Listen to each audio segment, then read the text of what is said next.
ప్రభుజీ ప్రణామాలు. హరే కృష్ణ. అందరికీ కూడా మన ఆ, భాగవత కార్యక్రమానికి స్వాగతం అండి. సో కార్యక్రమం మొదలు పెట్టుకునే ముందు ప్రార్థనలు చేద్దాము. हरे कृष्णा प्रभु जी। జయ రాధా మాధవ కుంజ బిహారీ, జయ రాధా మాధవ కుంజ బిహారీ, జయ గోపీ జన వల్లభ गिरिवरधारी, जय गोपीजना वल्लभा गिरिवरधारी, यशोदानंदन ब्रज जन रंजन, यशोदानंदन ब्रज जन रंजन, यशोदानंदन ब्रज जन रंजन, यशोदानंदन ब्रज जन रंजन, यमुना तीरा वनचारी, यमुना तीरा वनचारी, यमुना तीरा वनचारी, यमुना तीरा वनचारी, जय राधा माधव कुंज बिहारी, जय राधा माधव कुंज बिहारी, जय राधा माधव कुंज बिहारी, हरे कृष्ण कृष्ण कृष्ण हरे हरे, हरे राम राम राम हरे हरे, हरे कृष्ण कृष्ण कृष्ण हरे हरे,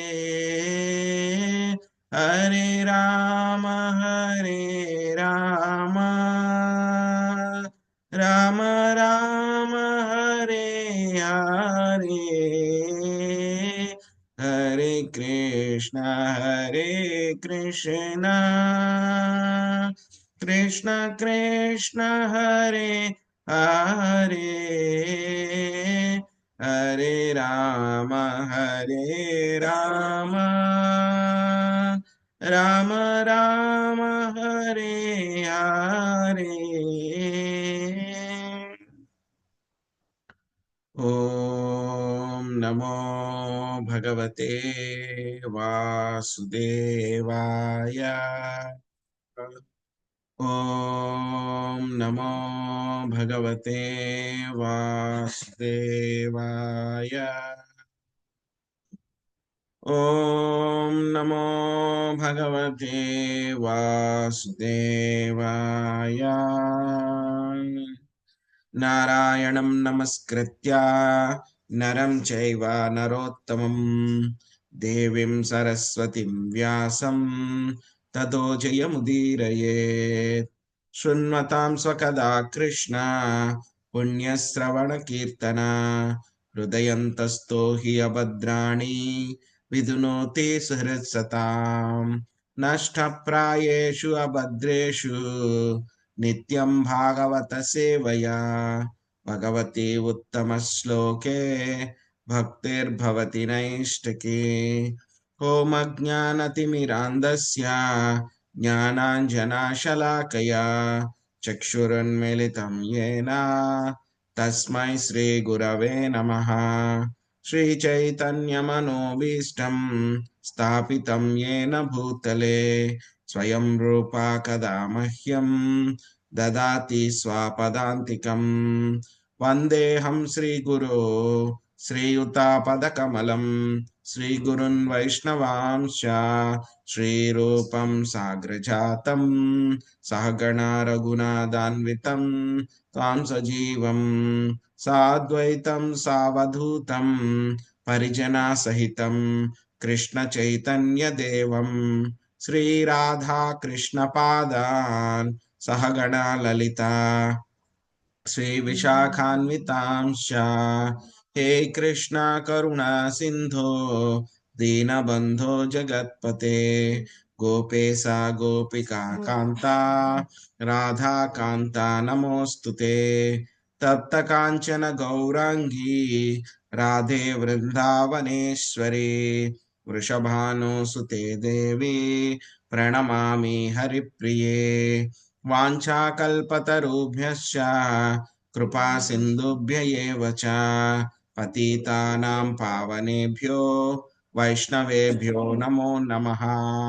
జయ శ్రీ కృష్ణ చైతన్య ప్రభు నిత్యానంద శ్రీ అద్వైత గదాధర శ్రీవాసాది గౌర భక్త వృంద. హరే కృష్ణ కృష్ణ కృష్ణ హరే హరే హరే రామ రామ రామ హరే హరే.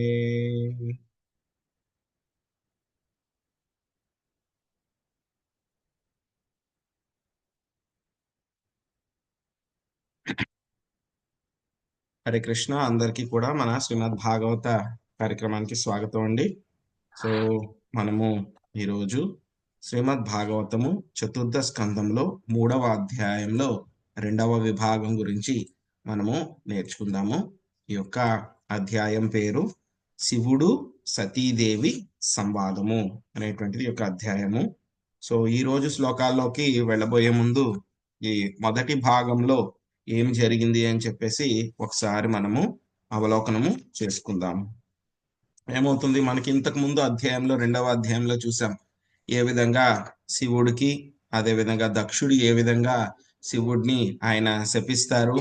అదే విధంగా శివుడిని అన్న తర్వాత ఏమవుతుంది, మళ్ళీ నందీశ్వర ఏం చేస్తారు, నందీశ్వర మళ్ళీ యొక్క దక్షుడు వాళ్ళు ఎవరైతే ఉంటారో బ్రాహ్మణులు ఎవరైతే ఉంటారో వాళ్ళందరినీ శపిస్తారు. దానికి ప్రతిఫలంగా మళ్ళీ భృగు కూడా ఏం చేస్తారు, మళ్ళీ ఆయన శివుడి యొక్క అనుచరులు ఎవరైతే ఉంటారో వాళ్ళందరినీ ఆయన శపిస్తారు. ఇవన్నీ కూడా చూసిన తర్వాత అక్కడ శివుడు ఏం చేస్తారు, ఆయన చాలా బాధపడి అక్కడి నుంచి ఇంకా నేను అక్కడ ఉంటే ఇంకా ఎక్కువైపోతుంది ఇది అని చెప్పి ఏం చేస్తారు, ఆయన అక్కడి నుంచి వెళ్ళిపోతారనమాట. సో ఈ విధంగా ఏమవుతుంది, శివుడికి అదే విధంగా దక్షుడికి మధ్య ఒక టెన్షన్ అన్నమాట. యొక్క టెన్షన్ అనేటువంటిది చాలా చాలా కాలం పాటు ఇది కొనసాగుతూ ఉంటుంది అన్నమాట.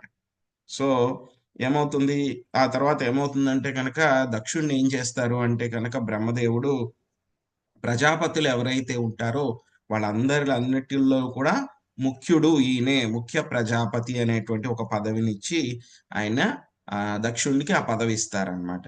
ఇచ్చిన తర్వాత ఏమవుతుంది, ఈ విధంగా చేయడం మూలంగా ఇంకా చాలా దక్షుడికి, ఆయనకు ఆల్రెడీ గర్వంతో ఉన్నారు, ఇంకా గర్వం అనేటువంటిది ఇంకా పెరిగిపోయింది అనమాట.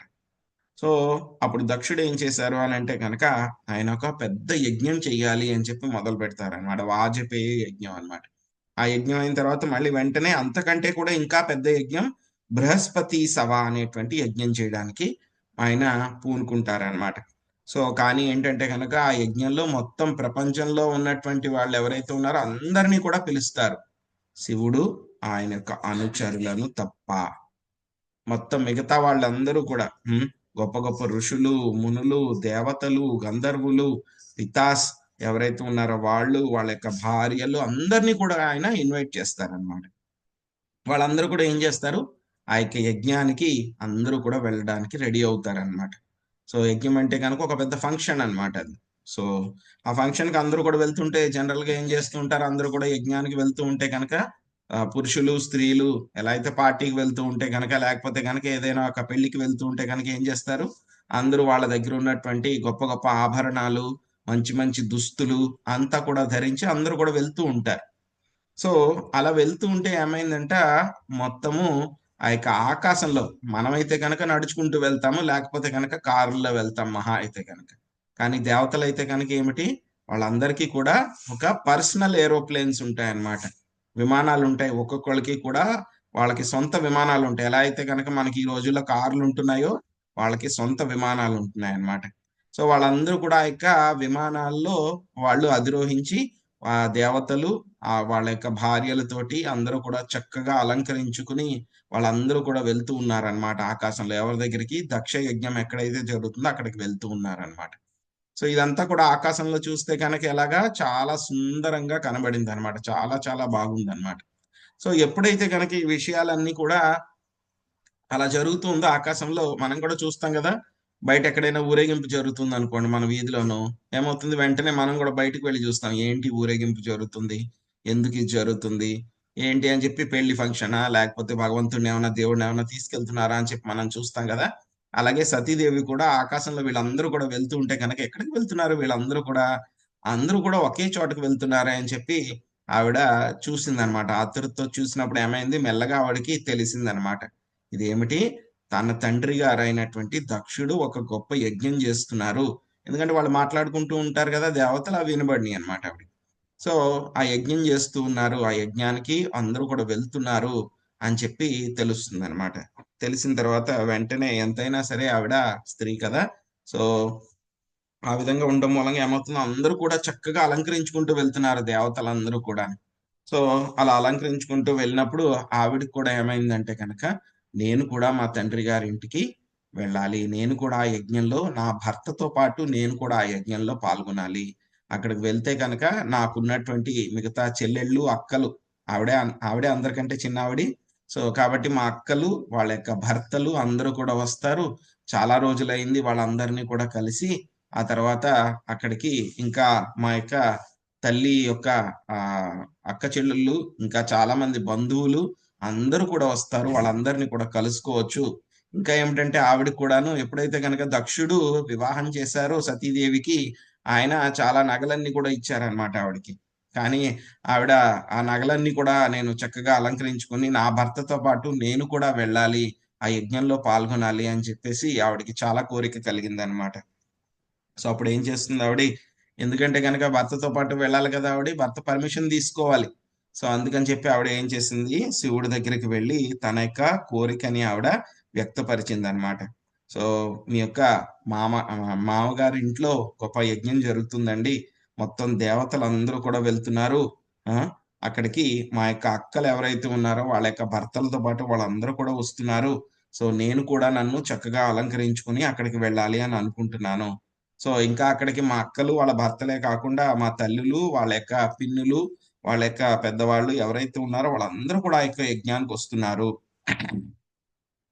సో కానీ ఏంటంటే ఇవన్నీ కూడా ఏంటి, మాయ. ఇవన్నీ కూడా చెప్పాలనుకుంటే మాయ అని మీరు అనవచ్చు.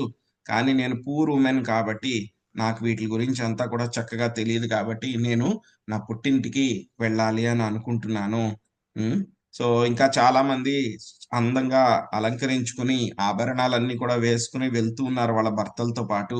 ఆకాశంలో చూడండి ఎంత బాగా ఉంది అంతా కూడాను. అందరూ కూడా తెల్లగా ఉన్నటువంటి హంసల్లాంటి విమానాల్లో వాళ్ళందరూ కూడా ప్రయాణిస్తూ ఉన్నారు. ఆకాశంలో చూస్తేనే ఏమవుతుంది, ఏదో ఒక పండగ వాతావరణం లాగా ఉంది అక్కడ అంతా కూడాను. సో మీకు చాలా దయ ఉంది. మీరేమిటంటే గనక మొత్తం ఈ యొక్క విషాన్ని, హలాహలాన్ని మీరు తాగి మొత్తం లోకాన్నంతటిని కూడా రక్షించారు మీరు. అంతటి దయ ఉంది. కాబట్టి నా మీద కూడా మీరు దయ చూపించండి అని చెప్పి ఆవిడ ఆ విధంగా ఏం చేస్తున్నారు,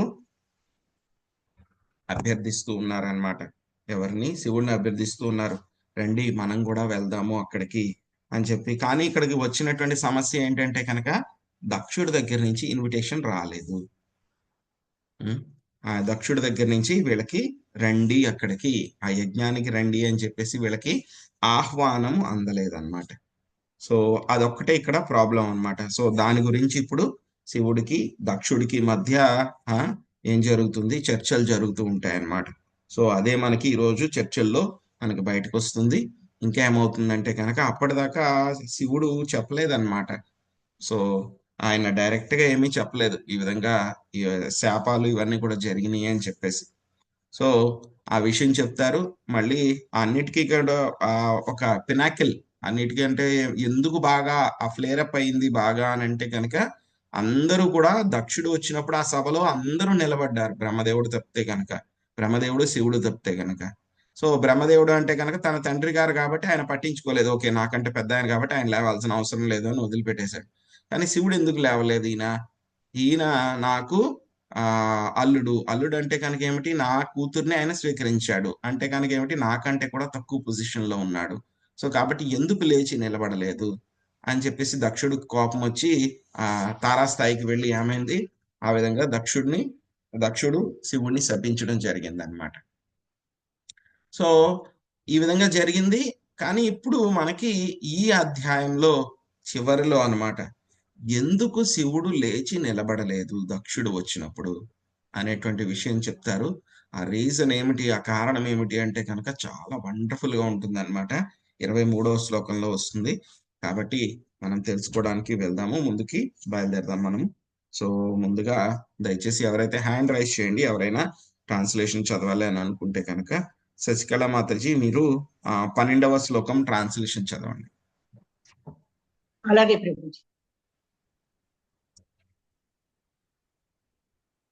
ఓ ప్రణామాలు ప్రభుజీ. హరే కృష్ణ. ఓ అభవ నీలకంఠ, నా బంధువులే గాక ఇతర స్త్రీలు కూడా చక్కని వస్త్రధారణ కావించి ఆభరణ భూషితులై తమ భర్తలను స్నేహితులను కూడి చనుచున్నారు. వారి శ్వేత విమాన గుంపుతో ఆకాశమంతయు ఎంతగా శోభించుచున్నదో ఒక్కమారు గాంచుము. హరే కృష్ణ ప్రభుజీ. ధన్యవాదాలు. హరే కృష్ణ. భవానీ మాతాజీ 13వ శ్లోకం ట్రాన్స్లేషన్ చదవండి. హరే కృష్ణ ప్రభుజీ, ప్రణామాలు. ఓ సురవర్య, పితృగృహమున ఉత్సవ వార్త వినినంతట ఏ పుత్రిక దేహము కలవరము చెందకుండును. నేను ఆహ్వానింపబడలేదని మీరు తలచినను మిత్రుడు, భర్త, గురువు, తండ్రి యొక్క గృహమునకు ఆహ్వానము లేకనే వెడలటలో ఎట్టి హాని లేదు.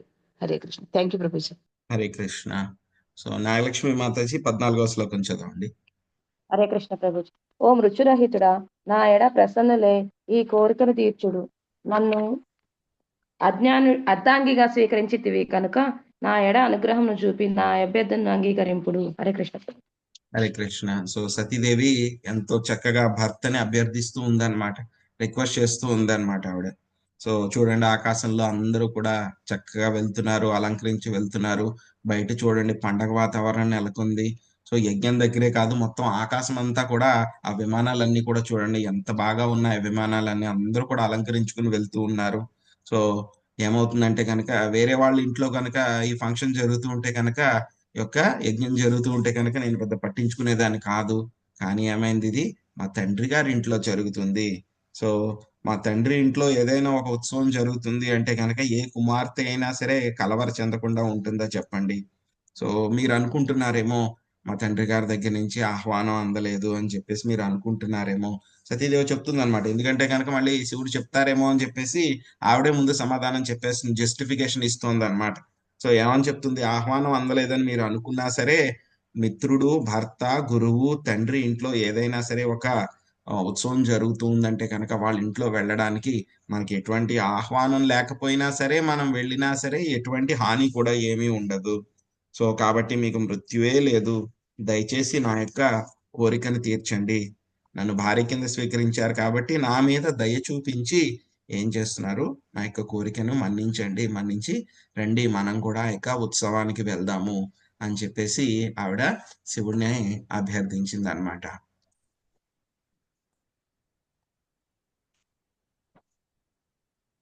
సునీత మాతాజీ, మీరు 15వ శ్లోకం అనువాదం చదవండి.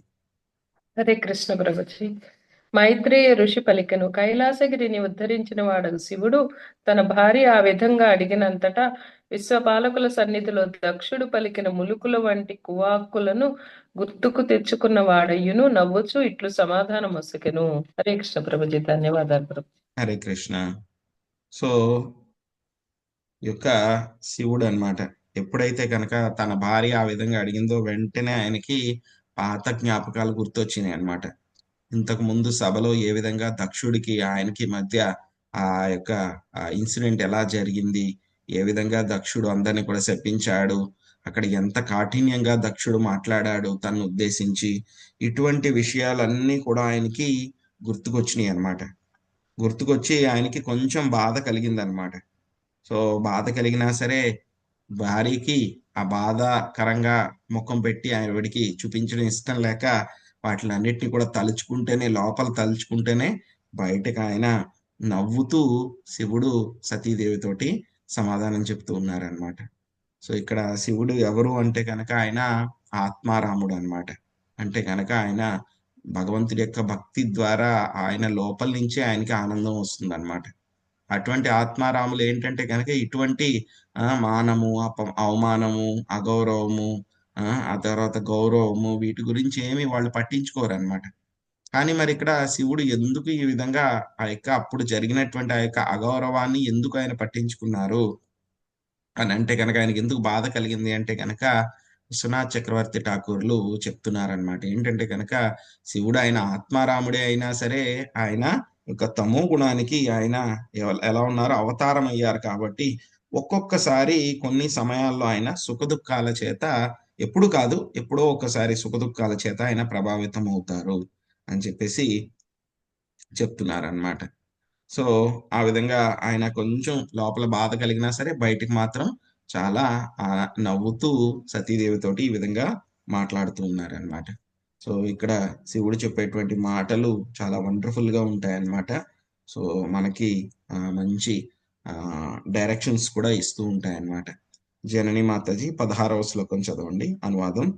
హరే కృష్ణ మాతాజీ. ప్రభుజీ, మహాదేవుడు ఇటు సమాధానం అసలు కళ్యాణి, పిలువకపోయినను బంధువుల ఇంటికి ఏగవచ్చునని నీవు పలికితివి.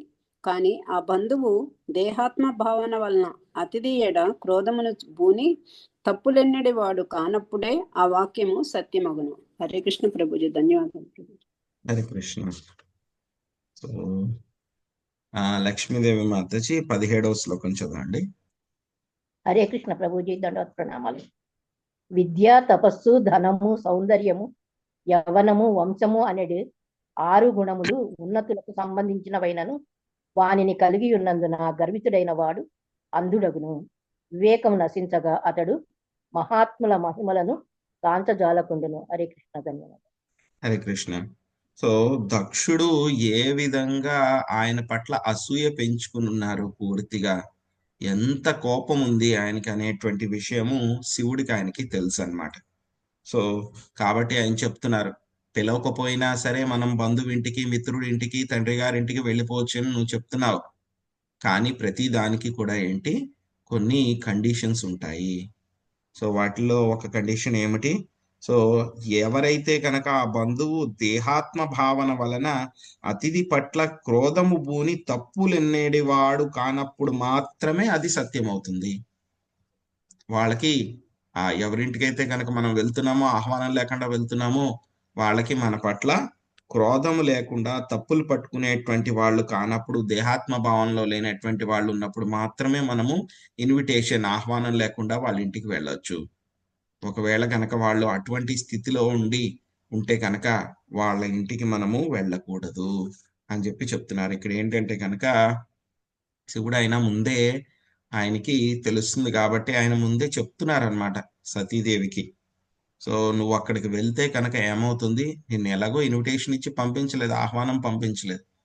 ఎందుకు పంపించలేదంటే కనుక మన పట్ల చాలా క్రోధంగా ఉన్నారు కాబట్టి, మొత్తం అందరినీ పిలిచి మనల్ని పిలవలేదంటే కనుక ఏమిటి, చాలా క్రోధంగా ఉన్నారు మన పట్ల. సో ఇంకా ఏమిటి, సతీదేవి ఆ దక్షుడికి చిన్న కూతురు ఆవిడ. సో కాబట్టి చాలా ఇష్టం అన్నమాట దక్షుడికి. అంత ఇష్టమైనటువంటి కుమార్తెను కూడా ఆవిడేమిటి, శివుడిని భర్తగా స్వీకరించింది, శివుడితోటి ఆవిడ అసోసియేట్ అయ్యింది. కాబట్టి శివుడి పట్ల ఉన్నటువంటి కోపం అంతా కూడా ఎవరి మీద చూపిస్తారు, తన యొక్క కుమార్తె మీద చూపిస్తారు. ఆవిడ అక్కడికి వచ్చారంటే కనుక చాలా క్రోధితుడవుతాడు ఆయన. అయిపోయి ఏం చేస్తాడు, పాపం ఏమీ తెలియదు, ఈవిడ అమాయకురాలు, నిర్దోషి అయినటువంటి సతీదేవి మీద నిర్దాక్షిణ్యంగా కోపం అంతా కూడా శివుడు ఆవిడ మీద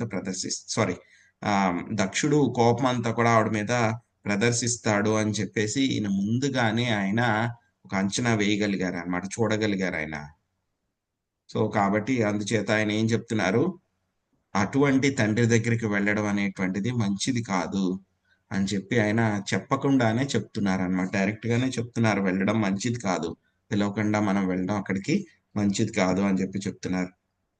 తర్వాత ఇంకేం చెప్తున్నారు, సో మొత్తము 6 రకాలైనటువంటి విషయాలు అనేటువంటివి ఏమిటి చెప్తున్నారు ఇక్కడ మనకి, విద్య, తపస్సు, ధనము, సౌందర్యము, యవ్వనము, వంశము యొక్క 6 గుణాలు ఏంటంటే కనుక చాలా ఉన్నతమైనటువంటి వాళ్ళకి సంబంధించినటువంటివి అన్నమాట. కానీ అవి కలిగి ఉన్నటువంటి వాడు గర్వాన్ని పొంది వాడికి అంధుడైపోతూ ఉంటాడు, కనపడదన్నమాట ఏమీ. సో అటువంటి వాళ్ళకి ఏమవుతుంది, వాళ్ళకు ఉన్నటువంటి తెలివి అంతా కూడా నాశనం అయిపోతుంది. ఇప్పుడు దక్షుడికి చూస్తే కనుక ఏమిటి, విద్య, ఆయన గొప్ప బ్రాహ్మణుడు, ఆయన డైరెక్ట్ గా బ్రహ్మదేవుడి దగ్గర నుంచి వంశం, ఆయనకు వంశం ఏమిటి, బ్రహ్మదేవుడి యొక్క కుమారుడు ఆయన, ఎంత గొప్ప వంశం అది. అదేవిధంగా తపస్సు, ఆయనకు గొప్ప తపశ్శక్తి కూడా ఉంది, బోల్డ్ అంత ధనం కూడా ఉంది ఆయనకి. సౌందర్యం అంటారా, సో చూసాం మనం ఇంతకు ముందు అధ్యాయంలో, అక్కడికి ఆయన ఎప్పుడైతే కనుక ఆ సభలోకి వచ్చారో మొత్తం మిగతా వాళ్ళ యొక్క కాంతి అంతా కూడా తగ్గిపోయింది అనమాట. దక్షుడు వచ్చినప్పుడు ఆయన యొక్క కాంతి ముందు అన్నమాట, మంచి యవ్వనంలో ఉన్నాడు. సో ఇవన్నీ కూడా ఏమిటి, మంచి వాళ్ళకి ఇవన్నీ కూడా మంచి మంచి లక్షణాలు అన్నమాట. కానీ ఎవరైతే కనుక గర్వంతో ఉన్నటువంటి వాళ్ళకి ఏమైపోతుందంట, ఇవన్నీ కూడా ఏమవుతుంది, వాళ్ళకి నెగిటివ్ మైనస్ పాయింట్స్ అయిపోతాయి అన్నమాట ఇవన్నీ కూడా. సో వాళ్ళు ఏమవుతుంది, యొక్క వివేకం నశించి గొప్ప గొప్ప మహాత్ముల యొక్క మహిమల్ని వాళ్ళు తెలుసుకోలేరు అనమాట. ఇంకొక ఎగ్జాంపుల్ ఇటువంటి వాళ్ళు అంటే కనుక రావణాసురుడు అనమాట. రావణాసురుడికి ఆయన ఏమిటి, గొప్ప వంశంలో పుట్టాడు, పులస్త్య వంశం, మంచి యవ్వనము, రావణాసురుడికి మంచి అందం కూడా ఉంది, బోల్డ్ అంత ఐశ్వర్యం ఉంది రావణాసురుడి దగ్గర, ధనం బోల్డ్ అంత ఉంది, పుష్పక విమానం కూడా ఉండేది రావణాసురుడి దగ్గర. ఆ తర్వాత బోల్డ్ అంత తపస్సు కూడా చేశాడు రావణాసురుడు, శివుడికి గొప్ప తపస్సు చేశాడు, బోల్డ్ అంత విద్య ఉంది, గొప్ప బ్రాహ్మణుడు ఆయన. అయినా సరే ఏమైంది, ఆ యొక్క కామము అనేటువంటి దాంతో ఏమైపోయాడు, ఆయన అంధుడైపోయాడు. అంధుడైపోయే మూలంగా ఏమైంది, ఆ యొక్క మా అందరికీ కూడా తల్లి, ప్రపంచానికి కూడా తల్లి అయినటువంటి సీతాదేవినే నేను అనుభవించాలి అని చెప్పి ప్రయత్నించాడు. అదేవిధంగా ఎంతమంది చెప్పినా సరే అంధుడైపోయి వివేకం అంతా కూడా నశించి విష్ణువు అయినటువంటి, విష్ణు అవతారం అయినటువంటి రాముల వారినే యుద్ధం చేసి ఆయన ఓడించాలి, సీతాదేవిని అనుభవించాలి అని చెప్పి ప్రయత్నించి నాశనం అయిపోయాడు అనమాట. సో అదే విషయము మనకి ఇక్కడ కూడా చెప్తున్నారు, యొక్క దక్షుడి యొక్క ఇన్సిడెంట్ లో కూడా చెప్తున్నారు అన్నమాట. వివేకం అంతా కూడా నశించి మహాత్ముల యొక్క గొప్పతనాన్ని చూడలేడు అని చెప్పి చెప్తున్నారు అన్నమాట. సో పాము ఉందనుకోండి, పాముకి ఈరోజు మనకు కనబడే పాములకి ఏంటంటే మణులు ఉండవు అనమాట. కానీ ఏంటంటే కనుక పెద్ద పెద్ద పాములు ఉంటే కనుక, శక్తివంతమైన పాములు ఉంటే కనుక వాటి తలల మీద మణులు ఉంటాయి అన్నమాట. ఆ మణులు చాలా అందంగా ఉంటాయి అన్నమాట. ఆ మణులు ఉన్నంత మాత్రాన ఆ పాము తన యొక్క స్వభావాన్ని మానేస్తుందా, ఏమి మానదు. పాములు ఏం చేస్తూ ఉంటాయి, నిర్దోషులు ఎవరైతే ఉంటారో వాళ్ళని కాటేస్తూ ఉంటాయి అన్నమాట. సో ఆ యొక్క మణి ఉంది కదా అని చెప్పేసి అదేం పెద్ద భూషణం ఏమి కాదు, దానికి ఎక్స్ట్రా క్వాలిఫికేషన్ ఏమి కాదు. ఇంకా ఏమవుతుందంటే కనుక దానికి ఒక నెగిటివ్ అనమాట. అదే విధంగా ఈ విధంగా ఎవరైతే కనుక గర్వితులు, అందులు అయి ఉంటారో అటువంటి వాళ్ళకి ఒక విద్య, తపస్సు, ధనము, సౌందర్యము, యవ్వనము, వంశం అనేటువంటివి ఏమవుతుంది, ఇంకా వాళ్ళకి నెగిటివ్ గా అవుతాయి వాళ్ళకి అని చెప్పేసి ఇంకా చెప్తున్నారు అనమాట. సుజాత మాతచి 18వ శ్లోకం చదవండి, అనువాదం.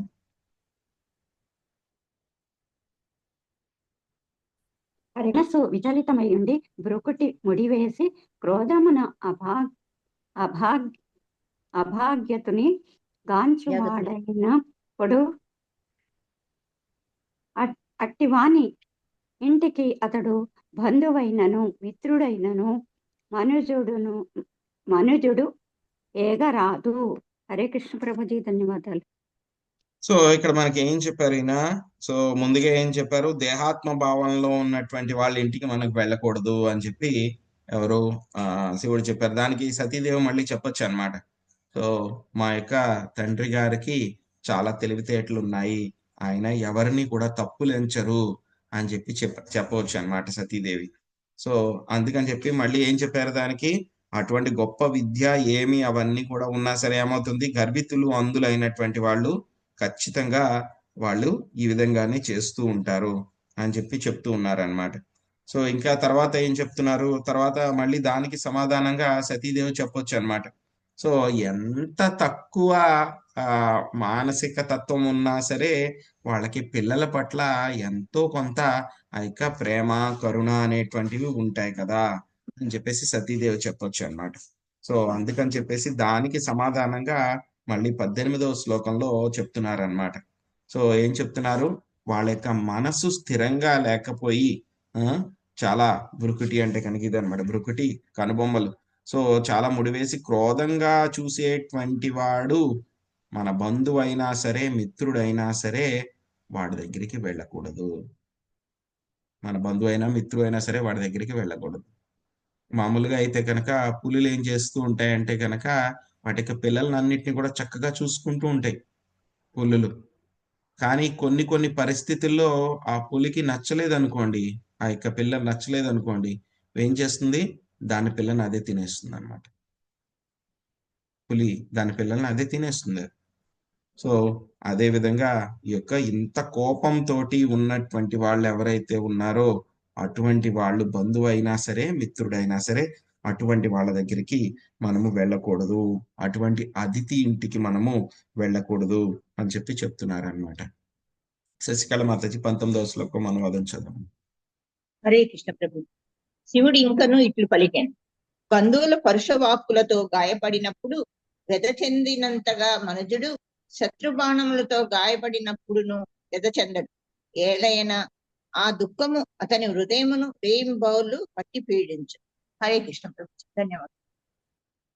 సో అంత కోపంగా తండ్రి గారు మమ్మల్ని మాట్లాడతారేమో, పర్వాలేదు, మా నాన్నగారే కదా, నన్ను తిట్టినా సరే పర్వాలేదు, నా మీద తక్కువగా మాట్లాడినా సరే పర్వాలేదు, నేను వెళ్తానండి అని చెప్పి అనవచ్చేమో అని చెప్పేసి మళ్ళీ దానికి కూడా ఆయన సమాధానంగా చెప్తున్నారు అనమాట. సో ఏం చెప్తున్నారు ఇక్కడ, బంధువులు ఎప్పుడైతే కనుక చాలా కాఠిన్యంగా మాట్లాడినప్పుడు ఆ మాటలు ఎలా ఉంటాయి అని అంటే కనుక శత్రువుల యొక్క బాణాలు తగిలినా సరే అవంత బాధ కలిగించవు. కానీ ఎప్పుడైతే కనుక బంధువులు మనకి కాఠిన్యంగా వాళ్ళు మాట్లాడినప్పుడు ఏమవుతుందంట, అవి చాలా చాలా బాధ కలిగిస్తాయి. బయట వాళ్ళు శత్రువు ఉన్నాడు అనుకోండి, వాడు మనల్ని ఏమైనా తిట్టాడు, వాడు మనల్ని ఏమైనా అన్నాడు, అయినా సరే ఏం పర్వాలేదు, వాడు అంటాడు. So that is expected. వాడు అంటాడు మనల్ని, వాడు ఇలా మాటలు మనల్ని తక్కువ చేసి మాట్లాడతాడు, ఏదో ఒకటి తిడతాడు, సో మనం కూడా ఏదో ఒకటి అంటాము, దట్ ఈస్ తెలుసు, కన్ఫర్మ్ అది. కానీ బంధువుల దగ్గర నుంచి మనం ఎక్స్పెక్ట్ చేయము, వాళ్ళు ఈ విధంగా మాట్లాడతారు, వాళ్ళు ఈ విధంగా చేస్తారు అని చెప్పి మనం ఎక్స్పెక్ట్ చేయము. సో వాళ్ళు మనతోటి ప్రేమగా ఉంటారని ఆశిస్తాము, మనం కూడా వాళ్ళతోటి ప్రేమగా ఉంటాము. ఎప్పుడైతే అటువంటి వాళ్ళ దగ్గర నుంచి ఒక పరుషమైనటువంటి మాటలు వచ్చినాయో అవేమవుతాయి, మనసుకి చాలా చాలా బాధపడుతూ ఉంటాయి. ఎంత బాధపడుతూ ఉంటాయి అంటే కనుక ఆ మాటలు మనం మర్చిపోలేమన్నమాట. పగలు రాత్రి కూడా ఇంకా మళ్ళీ మనకి గుర్తొచ్చి గుర్తొచ్చి గుర్తొచ్చి అవి మనల్ని బాధ పెడుతూనే ఉంటాయి. సో కాబట్టి మీ నాన్నగారు అన్న మాటలు నువ్వేదో నేను వినేసి ఊరుకుంటాను అని అనుకుంటున్నావేమో, కానీ అవి చాలా కాఠిన్యంగా ఉంటాయి, నువ్వు వాటిని మర్చిపోలేవు అని చెప్పేసి మళ్ళీ ఆయన చెప్తూ ఉన్నారనమాట. శ్రీదేవి కాజమాతాజీ 20వ శ్లోకం చదవండి అనువాదం. హరే కృష్ణ ప్రభుజీ. ధవళవర్ణ మేనిచాయగల సుందరి పెక్కుమంది పుత్రికలలో దక్షునికి నీవే పరమ ప్రియమైన దానవనుట తెలిసిన విషయమే. కానీ నీవు నా భార్యవైనందున అతని ఇంట నీకు గౌరవము లభించదు, పైగా నాతో సంబంధము కలిగి ఉన్నదని నీవు చింతింతువు. Thank you Prabhuji. Hare Krishna. So దానికి మళ్ళీ ఆవిడ అంటుంది, ఓకే, మా నాన్నగారు నన్ను మాటలంటే కనుక మీరు చూసి మీరు చాలా బాధపడతారు కాబట్టి పోనీ మీరు రావద్దులేండి, నేను ఒక్కదాన్నే వెళ్తాను, నేను ఎలాగోలాగా నేనే ఆ మాటలన్నీ కూడా బాధపడతాను, లేకపోతే కనుక మా నాన్నగారు మిమ్మల్ని చూస్తారు కాబట్టి అప్పుడు అంటారేమో, పర్వాలేదు, సో కాబట్టి మీరు రావద్దు, నేను ఒక్కదాన్నే వెళ్ళొస్తానులేండి అని చెప్పేసి ఆవిడ అంటుందేమో అని చెప్పేసి మళ్ళీ దానికి కూడా ఆయన శివుడు సమాధానం చెప్తున్నారు అనమాట. నువ్వు అనుకుంటున్నావేమో, నువ్వేంటంటే ఇదివరకు నువ్వు చాలా ఇష్టమైనటువంటి కుమార్తెవు నువ్వు దక్షుడికి, కానీ ఎప్పుడైతే కనుక నాకు భార్యవయ్యావు కాబట్టి నీకు అక్కడికి వెళ్తే కనుక ఎటువంటి గౌరవము కూడా లభించదు. ఇప్పుడు ఈ మాటలు ఏవైతే కనుక శివుడు చెప్తున్నారు ఇవన్నీ కూడా గుర్తుపెట్టుకోండి. తర్వాత సతీదేవి వచ్చే అధ్యాయంలో వెళ్తుంది, శివుడు చెప్పినా సరే వినకుండా ఆవిడ వెళ్తుంది అనమాట. వెళ్ళినప్పుడు ఆవిడకి శివుడు అక్షరాల చెప్పినటువంటి ఇప్పుడు చెప్పినటువంటి విషయాలన్నీ కూడా జరుగుతాయి అన్నమాట. అవన్నీ కూడా తర్వాత. సో ఏం చెప్పారు, నీకు ఎటువంటి గౌరవము కూడా లభించదు. ఇంకా ఎలా ఫీల్ అవుతావు నువ్వు అంటే కనుక, ఎందుకు నాతో సంబంధాన్ని పెట్టుకున్నావా అని చెప్పి నువ్వు ఇంకా బాధపడతావు. సో కాబట్టి నువ్వు అక్కడికి వెళ్ళొద్దు అని చెప్పేసి చెప్తున్నారనమాట. అలా సత్య గ్రంథమాతచి మీరు 21వ శ్లోకం అనువాదం చదవండి. హరే కృష్ణ ప్రభుజీ. మిథ్యాహంకార పూరితుడై మానసికంగాను ఇంద్రియపరముగాను సదా దుఃఖితుడై ఎండువాడు ఆత్మ విధుల ఐశ్వర్యమును సహింపజాలకును. ఆత్మానుభూతి స్థాయికి ఎదగచాలక అతడు దానవులు శ్రీహరిని ద్వేషించినంతగా వారులను ద్వేషించును. హరే కృష్ణ ప్రభుజీ. హరే కృష్ణ. సో ఏం చెప్తున్నారు, నాతో సంబంధం పెట్టుకున్నావు అని చెప్పేసి నువ్వు చాలా బాధపడతావు అని అంటారు అనమాట. సో దానికి శివుడు మళ్ళీ చెప్తున్నారు సతీదేవితోటి, మళ్ళీ ఏదో నేనేదో కావాలని చెప్పేసి నాకు ఆయన పట్ల కోపం ఉంది అని చెప్పేసి మీరు ఆ విధంగా మాట్లాడుతున్నారేమో, కానీ ఆ విధంగా ఏమీ లేదు అని చెప్పేసి చెప్తున్నారు. ఈ యొక్క శ్లోకంలో ఏం చెప్తున్నారు అని అంటే కనుక, ఈ యొక్క మిథ్యాహంకారము దేనికి దారితీస్తుంది అని అంటే కనుక ద్వేషానికి దారితీస్తుంది ఈ యొక్క మిథ్యాహంకారము. ఎప్పుడైతే కనుక మిథ్యాహంకార పూరితులైపోతామో మనము మానసికముగా అదేవిధంగా ఇంద్రియ పరంగా కూడా ఎప్పుడు కూడా చాలా బాధతో ఉంటాము. అప్పుడు అలా ఉన్నప్పుడు ఏమవుతుంది, ఎవరైతే కనుక ఆత్మవిధులు ఉంటారో గొప్పవాళ్ళు ఉంటారో వాళ్ళని చూసి మనం సహించలేమన్నమాట. సో అప్పుడు ఏం చేస్తాం మనము, అటువంటి వాళ్ళని దానవులు శ్రీహరిని ఎంతగా ద్వేషిస్తారో అంతగా ద్వేషిస్తారు వాళ్ళు అని చెప్పేసి చెప్తున్నారు. సో ఇప్పటిదాకా ఏంటంటే కనుక శ్లోకాల్లో మనకి ఆయన చెప్పారనమాట. ఏం చెప్పారు, వెళ్ళొద్దు, నువ్వు వెళ్ళడం మంచిది కాదు, ఇవన్నీ కూడా చెప్పారు. ఇప్పుడు ఆ యొక్క దక్షుడికి ఆయనకి మధ్యలో ఆ విధంగా ఈ యొక్క శత్రుత్వము రావడానికి, ఆ యొక్క గ్యాప్ రావడానికి కారణం ఏమిటి అనేటువంటి విషయము ఇప్పుడు మనకి చెప్తున్నారు అన్నమాట. సో చాలా చక్కగా చెప్తారు. సో ఒక నిమిషం.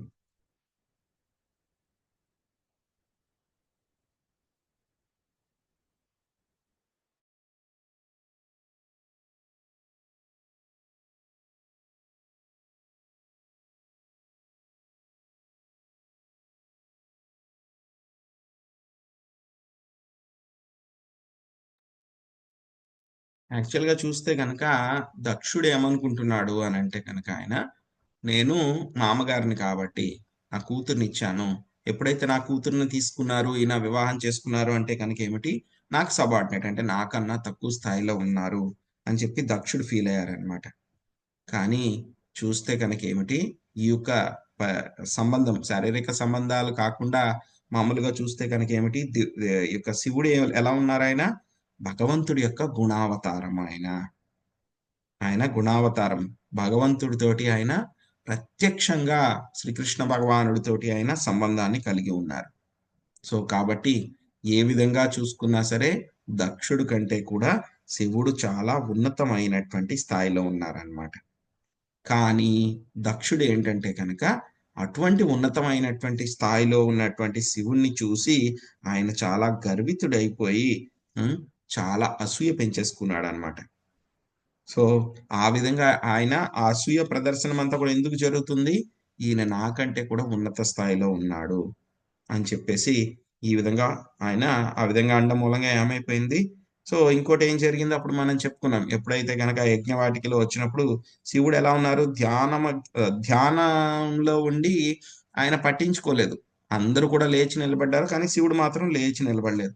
ఒక్కసారి ఏమైంది, ఆ ద్వేషం అంతా కూడా మనసులో ఉంది, అదంతా కూడా ఒకేసారి బ్లాస్ట్ అయిపోయింది అనమాట. బ్లాస్ట్ అయిపోయి వాళ్ళందరినీ కూడా ఉద్దేశించి, నేనేం అలా మాట్లాడట్లేదు, కోపంతో మాట్లాడట్లేదు, కానీ ఈ యొక్క ఎటిక్వేట్ అనమాట. సో దేవతలకు ఉండాల్సినటువంటి ఆ యొక్క ప్రవర్తన ఎలా ఉండాలని చెప్పి నేను చెప్తాను అని చెప్పి మొదలుపెట్టి డైరెక్ట్ గా శివుడిని అంతా కూడా పూర్తిగా దూషించి శివుడిని శపించడం జరిగింది అనమాట.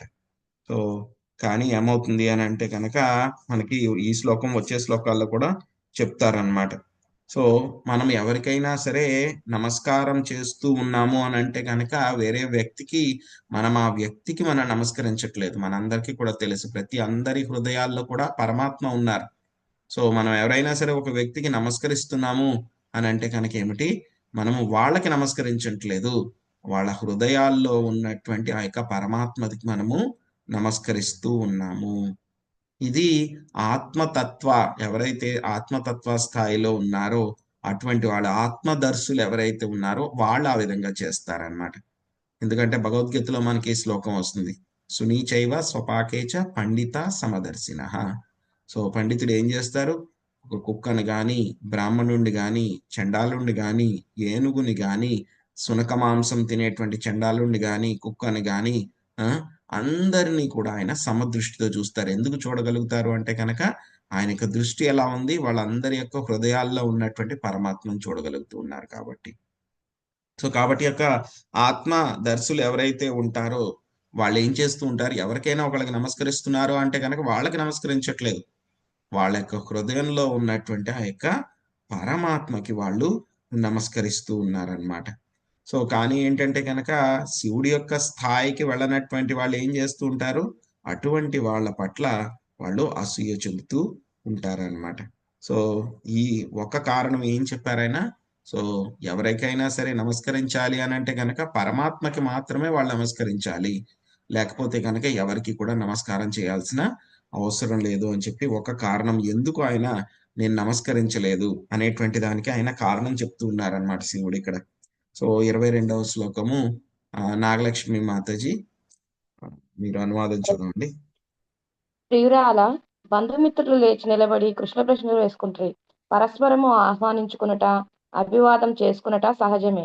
కానీ ఆధ్యాత్మిక స్థాయిలో నెలకొనిన వారలు వివేకవంతులే ఆ వందనములను దేహం నందున్న పరమాత్మునికే అర్పింతురు, కానీ దేహాత్మ భావన కలిగిన వానికి కాదు. హరే కృష్ణ. సో అదే విషయాన్ని ఇంకా చెప్తున్నారు అనమాట. సో మామూలుగా అయితే కనుక ప్రశ్నలు వేసుకుంటాము, ఆహ్వానించుకుంటాము, అభివాదం చేసుకుంటాము, ఇవన్నీ కూడా కరెక్టే మామూలుగా. కానీ ఎవరైతే కనుక ఆధ్యాత్మిక స్థాయిలో ఉన్నత స్థాయిలో ఉన్నటువంటి వాళ్ళకి మాత్రం తెలుస్తుంది అనమాట, ఎవరికైనా సరే నమస్కరిస్తూ ఉన్నాను అని అంటే కనుక ఏమిటి, వాళ్ళ యొక్క హృదయంలో ఉన్నటువంటి పరమాత్మకి నేను నమస్కరిస్తున్నాను. కానీ దేహాత్మ భావంలో ఉన్నటువంటి వాళ్ళు ఏమనుకుంటారు, నాకు నమస్కరిస్తున్నారు అని అనుకుంటారు. సో ఆ విషయాన్ని ఇక్కడ మనకి చెప్తున్నారు అన్నమాట. సో కాబట్టి ఎప్పుడైనా సరే మనము గురువుగారి దగ్గరికి వెళ్ళాం అనుకోండి, గురువుగారు ఏం చేస్తారు, మనం గురువుగారికి నమస్కరిస్తాం న్యాచురల్, ఎందుకంటే ఆయన పెద్ద ఆయన కాబట్టి, మనకంటే ఉన్నత స్థాయిలో ఉన్నారు కాబట్టి, గురువు పూజనీయులు కాబట్టి మనం నమస్కరిస్తాం గురువుకి. కానీ గురువుగారు ఏం చేస్తారు, మనం నమస్కరిస్తే ఆయన కూడా ప్రతి నమస్కారం చేస్తారు. సో ఎందుకు నమస్కారం చేస్తారు, ఆయన మనకు చేయాల్సినటువంటి అవసరం లేదు ఆయన, కానీ ఎందుకు చేస్తారు అని అంటే కనుక ఆయన ఎలా ఉంటుంది, ఆయనకు దృష్టి ఎలా ఉంటుంది, మనందరి యొక్క హృదయంలో ఉన్నటువంటి పరమాత్మకి ఆయన నమస్కరిస్తూ ఉన్నారనమాట.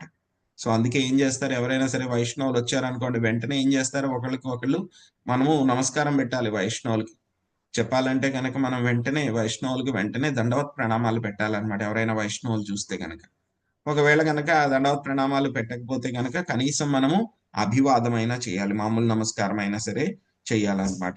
సో ఎందుకు అలాగా చెయ్యాలి అని అంటే కనుక యొక్క అందరి శరీరాల్లో కూడా ఆయన విష్ణువు పరమాత్మ కింద ఉన్నారు కాబట్టి, సో వైష్ణవుల యొక్క దేహము విష్ణు మందిరంగా చూస్తారు కాబట్టి, సో నమస్కారాలు అవి చేస్తూ ఉంటారన్నమాట. సో కొంతమంది చెప్పొచ్చు అనమాట, మరి ఆ విధంగా చేయాలి, ఎందుకంటే కనుక శివుడు ఆ విధంగా ఆయన గొప్పవాడు కాదు అని అనుకున్నా సరే, ఎందుకంటే కనుక నేను దక్షుడి కంటే కూడా గొప్ప స్థితిలో ఉన్నాను అని అనుకున్నా సరే, మరి నమస్కారం చేయొచ్చు కదా దక్షుడు వచ్చినప్పుడు. దక్షుడికి కనీసం పోనీ దక్షుడికి చేయకపోయినా సరే, దక్షుడి యొక్క హృదయంలో ఉన్నటువంటి పరమాత్మ కింద ఉన్న విష్ణువుకైనా సరే నమస్కారం పెట్టచ్చు కదా, ఎందుకు మరి ఆయన నమస్కారం చేయలేదు, ఎందుకైనా నమస్కారం చేయలేదు, మీరే చెప్తున్నారు కదా ఇక్కడ. ఆ ప్రశ్న మళ్ళీ సతీదేవి వేయవచ్చు. మీరే చెప్పారు కదా, మనకంటే తక్కువ ఉన్నటువంటి స్థితిలో ఉన్నటువంటి వాళ్ళకు కూడా నమస్కారం చేస్తారు అని చెప్పి మీరే చెప్పారు కదా, హృదయంలో ఉన్నటువంటి పరమాత్మకి నమస్కరించారు అని చెప్పి మీరే చెప్తున్నారు కదా. సో మరి ఎందుకు చేయలేదు మా నాన్నగారు వచ్చినప్పుడు మీరు నమస్కారం అని చెప్పి సతీదేవి మళ్ళీ అడగవచ్చు అని చెప్పేసి చెప్తున్నారు అన్నమాట. ఆవిడ అడగవచ్చు అని చెప్పి దానికి సమాధానం సో ఇది అల్టిమేట్ రీజన్ అన్నమాట. ఎందుకు అప్పుడు దక్షుడు వచ్చినప్పుడు శివుడు లేచి నిలబడలేదు అనేటువంటిది మనకి 23వ శ్లోకంలో ముఖ్య కారణం ఇక్కడ మనకి చెప్తారనమాట. సో లక్ష్మీ నాగేశ్వరి మాతాజీ 23వ శ్లోకం అనువాదం చదవండి. హరే కృష్ణ ప్రభుజీ. విశుద్ధ సత్వ గుణస్థితి యందు నేను సదా వాసుదేవునికి వందనములు అర్పించుచుండును. భక్తి భావనయే విశుద్ధ సత్వగుణ స్థితి. దాని ఎందే దేవదేవుడు వాసుదేవుడు నిరాకరముగా వెల్లడి కాగలడు. హరే కృష్ణ ప్రభుజీ. Thank you Prabhuji. హరే కృష్ణ. సత్వం విశుద్ధం వసుదేవ సబ్దితం యదీయతే తాత్ర పుమాన పావృత సత్వై చ తస్మిన్ భగవాన్ వాసుదేవో యదోక్షజో మే నమసా విధీయతే. ఏం చెప్తున్నారు? సత్వం విశుద్ధం వాసుదేవ సబ్దితం యదీయతే తత్ర పుమాన పావృత. సో విశుద్ధ సత్వగుణ స్థితిలో నేను ఎప్పుడూ కూడా వాసుదేవుడికి వందనాలు అర్పిస్తూ ఉంటాను. నేను సత్వే చ తస్మిన్ భగవాన్ వాసుదేవో హ్యదోక్షజో మే నమసా విధీయతే. భక్తి భావనమే విశుద్ధమైనటువంటి సత్వగుణ స్థితి. దాని అందే దేవదేవుడగు వాసుదేవుడు నిరావరణముగా వెల్లడి కాగలడు. సో ఇక మనం చెప్పుకున్న 3 రకాలైనటువంటి స్థాయిలు, సత్వగుణము, రజోగుణము, తమో గుణము. అన్నిటికంటే కూడా చాలా ఉన్నతమైనటువంటిది, మూడింటికంటే కూడా సత్వగుణం కంటే కూడా ఉన్నతమైనటువంటిది విశుద్ధ సత్వము. యొక్క విశుద్ధ సత్వాన్ని ఏమంటారు? వసుదేవ స్థాయి అని అంటారు అనమాట. వసుదేవ అంటే కనుక శ్రీకృష్ణ భగవానుడి యొక్క తండ్రి గారు ఆయన వసుదేవుడు. సో కాబట్టి ఆ యొక్క వసుదేవ స్థాయి అని అంటే కనుక ఈ యొక్క విశుద్ధ సత్వంలో ఉన్నటువంటి వాడు. అందుకే శ్రీకృష్ణ భగవాను ఏమంటారు? వాసుదేవ అని అంటారు అనమాట. అందుకే ఆయన్ని వాసుదేవ అని అంటారు. ఎలా అయితే కనుక ఈ యొక్క విశుద్ధ స్థాయిలో ఉన్నటువంటి వాళ్ళు ఏ విధంగా ఉంటారు అని అంటే కనుక ఒక ఇనప ఒక కడ్డీ ఉందనుకోండి, దాన్ని తీసుకుని వెళ్ళి మనం అగ్నిలో పెట్టామనుకోండి, ముందుగా ఏమవుతుంది? చల్లగానే ఉంటుంది, అది నల్లగా ఉంటుంది రంగులు. కానీ ఆ అగ్నిలో అది కంటిన్యూస్ గా ఉందనుకోండి, ఏమవుతుంది? కొంతసేపటికి ఆ అగ్నిలాగే అది కూడా ఎర్రగా వేడిగా తయారైపోతుంది, పొగలు కూడా కక్కుతూ ఉంటుంది అనమాట. సో అదే విధంగా ఏమవుతుంది? మనము ఒక రాగి చెంబు కానీ రాగి వైర్ కానీ తీసుకుని వెళ్ళి మనము కరెంట్ ప్లగ్ లో పెడితే ఏమవుతుంది? దానికి కూడా కరెంటుకు ఉన్నటువంటి లక్షణాలన్నీ కూడా వచ్చేస్తాయి. దాన్ని ముట్టుకుంటే కూడా మనకి షాక్ కొడుతుంది. అదేవిధంగా ఎవరైతే కనుక ఈ యొక్క విశుద్ధ సత్వంలో ఉంటారో, ఈ యొక్క విశుద్ధ సత్వం అనేటువంటిది ఏమిటి? యొక్క ప్రకృతి త్రిగుణాల యొక్క ప్రభావం, మాయ యొక్క ప్రభావం ఏది కూడా ఉండదు అనమాట ఈ యొక్క విశుద్ధ సత్వంలో. పూర్తిగా ఆ యొక్క విశుద్ధ సత్వంలో ఉన్నటువంటి వాళ్ళందరూ కూడా భగవంతుడి యొక్క అంతరంగ శక్తిలో ఉంటారు. వాళ్ళందరూ కూడా అంతరంగ శక్తిలో ఉంటారన్నమాట. సో వాళ్ళు కూడా స్వామిలాగే వాళ్ళు కూడా తయారవుతారు అని అంటే కనుక స్వామిలాగే వాళ్ళు కూడా విశుద్ధ సత్వ స్థాయిలోకి వెళ్తారు. ఎలా అయితే కనుక ఐరన్ రాడ్ మనకి ఆ యొక్క అగ్నిలో పెడితే ఏమవుతుంది? ఎలా అయితే కనుక అది కూడా అగ్నిలా తయారైపోతుందో వాళ్ళు కూడా అదే విధంగా వెళ్తారు. ఈ యొక్క విశుద్ధ సత్వంలో ఉన్నటువంటి వాళ్ళు ఏం చేస్తూ ఉంటారంట? వాళ్ళు అహైతుకి అప్రతిహత ఏయాత్మ సుప్రసీదతి. సో ఎటువంటి కారణము లేకుండా, ఎటువంటి బ్రేక్, ఎటువంటి అంతరాయము కూడా లేకుండా వాళ్ళు ఏం చేస్తూ ఉంటారు? శ్రీకృష్ణ భగవానుడిని వాళ్ళు సేవిస్తూ ఉంటారు.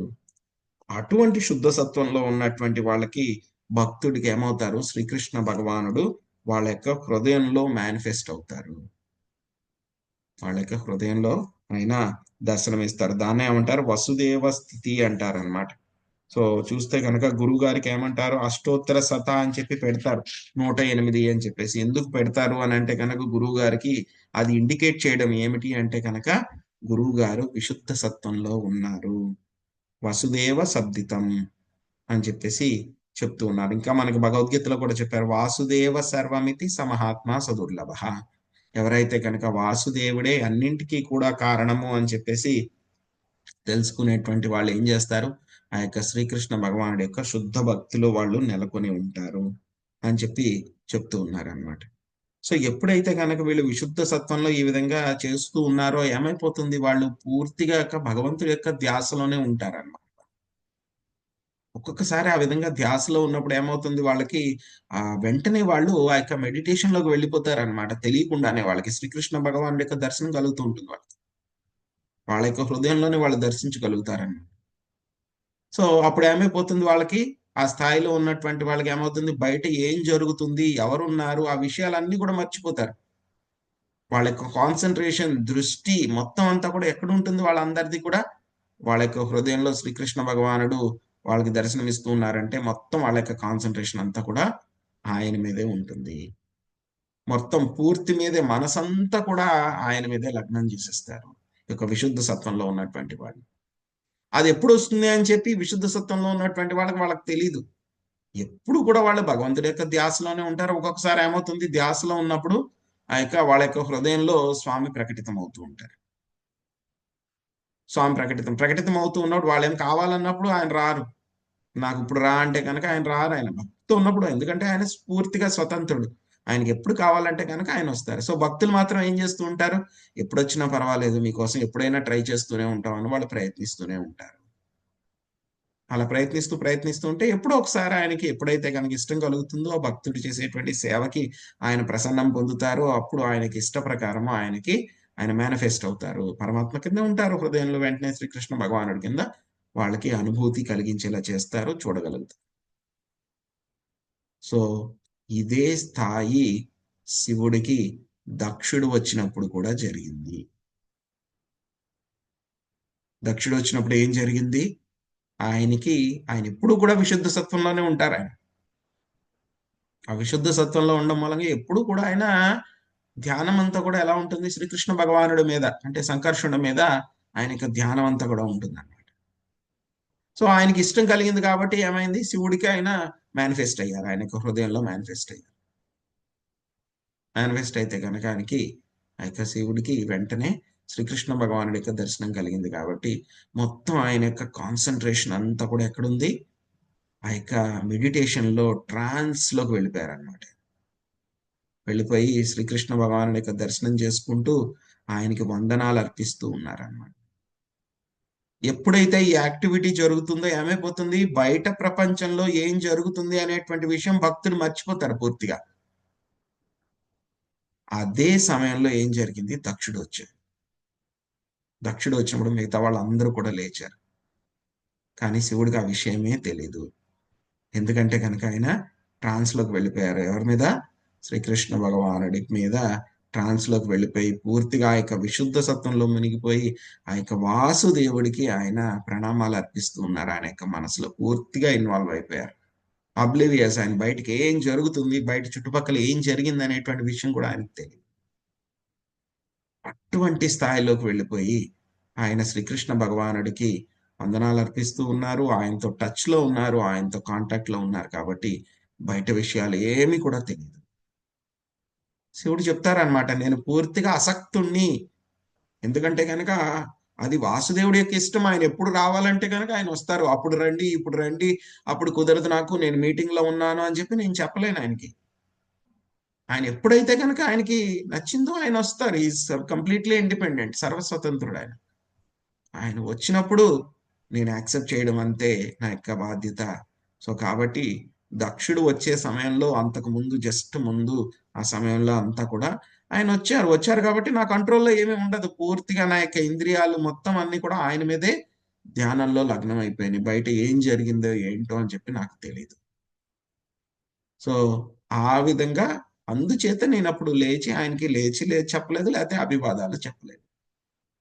నువ్వు అనొచ్చేమో, ఎందుకు మా నాన్నగారికి అభివాదం చేయలేదు, పోనీ మీరు గొప్పవాళ్ళు అని అనుకుంటున్నా సరే కనీసం ఆయన యొక్క హృదయంలో, దక్షుడి హృదయంలో ఉన్న పరమాత్మకైనా మీరు నమస్కారం చేయొచ్చు కదా అని చెప్పి సతీదేవి అంటుందంటే కనుక నేను ఆల్రెడీ ఆ పని చేస్తూనే ఉన్నాను. ఎందుకంటే కనుక ఆయన వసుదేవుడు నా ట్రాన్స్ లో మేనిఫెస్ట్ అయ్యారు కాబట్టి నా యొక్క హృదయంలోనే నేను ఆయనకి పూర్తిగా వందనాలు అర్పిస్తూ ఉన్నాను. నేను ఆ పని చేస్తూనే ఉన్నాను. నేను ఇది నా చేతుల్లో ఉండదు. ఆ ఎక్స్టసీ కానీ, ఆ ట్రాన్స్ కానీ అవి నా చేతుల్లో ఉండవు, నా కంట్రోల్లో ఉండవు. అప్పుడు అవి కంట్రోల్లో ఉన్నప్పుడు బయట ఏం జరుగుతుందనే విషయం కూడా నేను మర్చిపోతాను.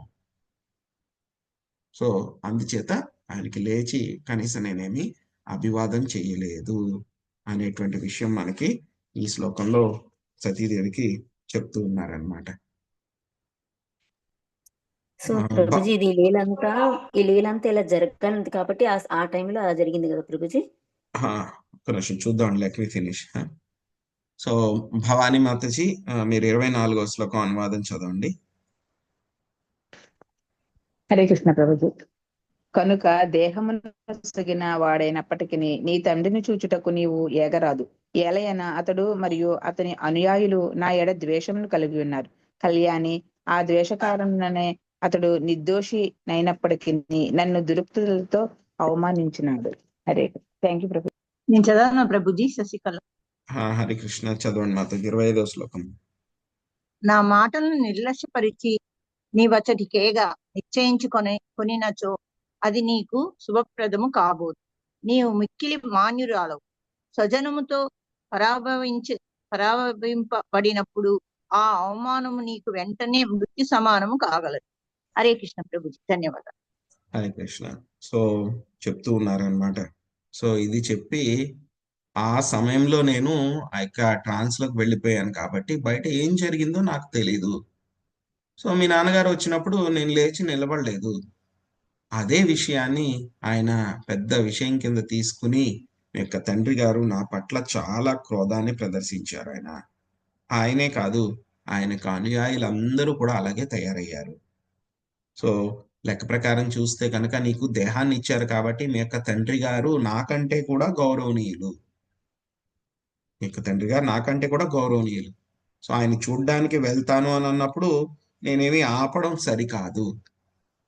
కానీ ఏంటంటే కనుక ఆయన యొక్క అనుయాయులందరూ కూడా నా మీద చాలా ద్వేషంతో ఉన్నారు, చాలా కోపంతో అసూయతో ఉన్నారు. కాబట్టి ఆ విధంగా నా మీద కోపాన్నంతా కూడా ఏం చేస్తారు, ద్వేష కారణం మూలంగా నిర్దోషి అయినటువంటి, ఇంతకుముందు ఏం చేశారు, నేను నిర్దోషినైనా సరే ఏం చేశారు, నన్ను చాలా అవమానించారు. ఒకవేళ కనుక ఫైనల్ వార్నింగ్ అన్నమాట, ఒకవేళ కనుక నా మాట నిర్లక్ష్యపరిచి నువ్వు అక్కడికి వెళ్తే కనుక, వెళ్ళాలి అని నిశ్చయించుకుంటే కనుక నీకు మంచి జరగదు. నువ్వేంటంటే కనుక చాలా గౌరవనీయురాలు నువ్వు, అటువంటి మాటలు ఎప్పుడు కూడా నువ్వు పడి ఉండలేదు. కానీ ఏంటంటే కనుక మన వాళ్ళతోనే, మన బంధువులతోనే, మన సన్నిహితులతోనే నువ్వు ఆ విధంగా పరాభవించబడినప్పుడు, వాళ్ళ చేత మాటలు పడినప్పుడు ఆ యొక్క అవమానాన్ని నువ్వు తట్టుకోలేవు, అది నీకు మరణంతో సమానమవుతుంది అని చెప్పేసి చాలా స్ట్రాంగ్ గా ఈయన శివుడు చెప్పారనమాట. అంటే ఆయన ఏం చెప్తున్నారు, ఎటువంటి కారణం లేకుండానే దక్షుడు నా మీద ఇంతటి కోపాన్ని, అసూయని పెట్టుకున్నాడు ఆయన. ఒకవేళ నువ్వు వెళ్తే కనుక నా పట్ల ఉన్నటువంటి అసూయ ద్వేషాన్ని అంతా కూడా నీ మీద చూపిస్తారు. నువ్వు చాలా సౌమ్యురాలివి, చాలా గౌరవనీయురాలివి, ఆ మాటలన్నీ కూడా నువ్వు పడలేవు. అవేమవుతుంది, ఆ మాటలు విన్న తర్వాత నువ్వు అదంతా కూడా నీకు మరణానికి సమానం అవుతుంది. కాబట్టి నువ్వు దయచేసి అక్కడికి వెళ్ళవద్దు అని చెప్పేసి శివుడు సతీదేవికి చెప్పడం జరిగింది అనమాట. సో ఆ తర్వాత మళ్ళీ సతీదేవి ఏం చేసింది, ఏ విధంగా ఆవిడ దేహాన్ని వదిలిపెట్టింది అనేటువంటిది మనం 4వ అధ్యాయంలో తెలుసుకుందాము. హరే కృష్ణ. హరే కృష్ణ ప్రభుజీ, చాలా చాలా బాగుంది ప్రభుజీ.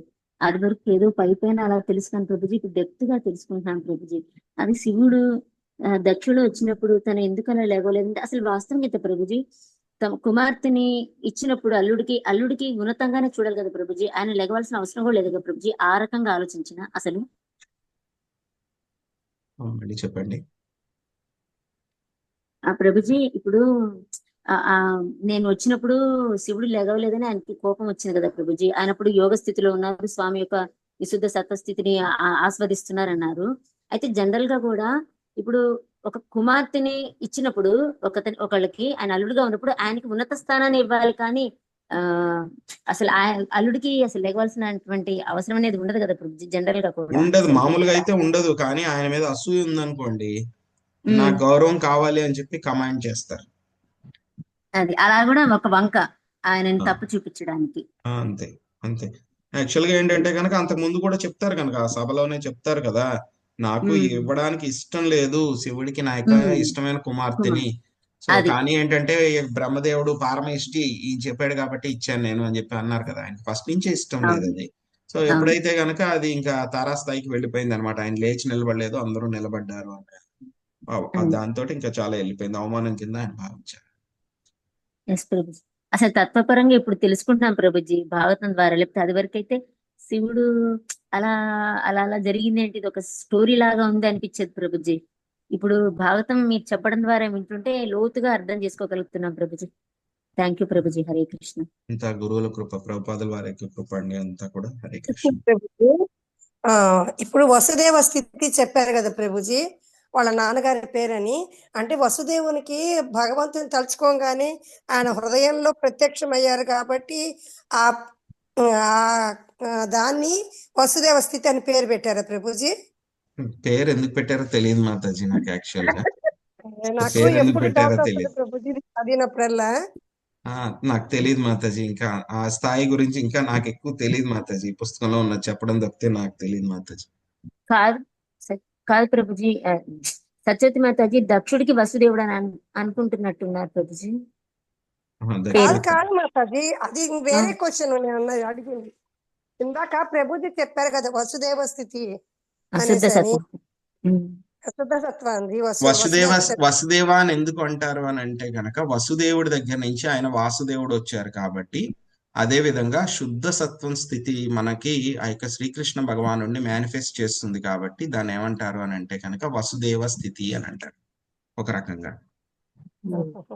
నేను నాకు అంతకు ముందు అనుకున్నాను ప్రభుజీ, భాగవతంలో చదువుకునేటప్పుడు అంటే మీ ఆధ్వర్యంలో లేనప్పుడు వసుదేవ స్థితి అంటే ఆయనకి వాసుదేవుడికి అదే సారీ వాళ్ళ నాన్నగారికి వసుదేవుడికి ఆయన హృదయంలో ప్రత్యక్షమయ్యారు కదా ప్రభుజీ, ఆ స్థితిని అంటారేమో, అందుకని వసుదేవ స్థితి అని. లేదండి, అది కాదు, నాకు తెలిసింది ఇంతవరకు. ఓకే, హరే కృష్ణ ప్రభుజీ. చాలా బాగా చెప్పారు ప్రభుజీ, చాలా బాగా చెప్పారు. మీరు పాట కూడా స్టార్టింగ్ లో చాలా చాలా బాగా పడారు ప్రభుజీ. హరే కృష్ణ. అంతా గురువుల కృప అండి. సో మళ్ళీ మనము రేపు భగవద్గీత సెషన్ లో కలుసుకుందాం అండి. అందరికీ కూడా వాంఛాకల్పతరుభ్యశ్చ కృపా సింధుభ్యైవ చ పతితానాం పావనేభ్యో వైష్ణవేభ్యో నమో నమః. అనంత కోటి వైష్ణవ వృందకి శ్రీల ప్రభుపాదికి హితాయ గౌర ప్రేమానందే. హరి హరి ధన్యవాదాలు. కాబట్టి ఇక్కడ ఈ యొక్క సెషన్ నుంచి మనం నేర్చుకుంటుంది ఏంటంటే కనుక ముఖ్య విషయము, ఎవరు భక్తుల పట్ల కూడా మనము బయటకు ప్రదర్శించకపోయినా సరే లోపల కూడా మనము యొక్క అసూయ అనేటువంటిది పెంచుకోకూడదు. పెంచుకుంటే కనుక ఏదో ఒక రోజు అది బయటికి బ్లాస్ట్ అవుతుంది. సో కాబట్టి ఎప్పటికప్పుడు మనం దాన్ని క్లియర్ చేసుకుంటూ ఉండాలి అని చెప్పి వైష్ణవ అపరాధం అవుతుంది. అది వైష్ణవ అపరాధాలకు దారితీస్తుంది కాబట్టి మనం చాలా జాగ్రత్తగా ఉండాలి. లోపల కూడా మనం బయటికి చెప్పకపోయినా సరే లోపల కూడా మనం అసూయ పెంచుకోకూడదు. పెంచుకుంటే కనుక ఏదో ఒక రోజు అది బయటికి బ్లాస్ట్ అవుతుంది అనమాట, పగిలి బయటకు వస్తుంది. సో కాబట్టి చాలా చక్కగా చెప్పారు ప్రభుజీ. హరే కృష్ణ. ధన్యవాదాలు ప్రభుజీ.